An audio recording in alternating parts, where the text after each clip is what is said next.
আসসালামু আলাইকুম, সবাই কেমন আছেন? আশা করি ভালোই আছেন। তো আজকে আমি একটা ভিডিও নিয়ে আসলাম। আমার কাছে ৩টা ফ্লাওয়ার ফার্ম আসছে।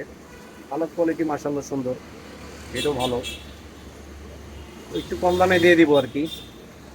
তো চলুন ভিডিওটি দেখাই, মাছটি দেখাই আপনাদেরকে। যদি পছন্দ হয় ইনবক্সে মেসেজ দিবেন। ৩টা মাছ যেটা পছন্দ হয় সেটা স্ক্রিনশট দিয়ে আমাকে ইনবক্সে মেসেজ করেন, আমি প্রাইসটা বলে দিব। প্রাইসটা ন্যায্য মূল্যেই হবে ইনশাল্লাহ। अच्छा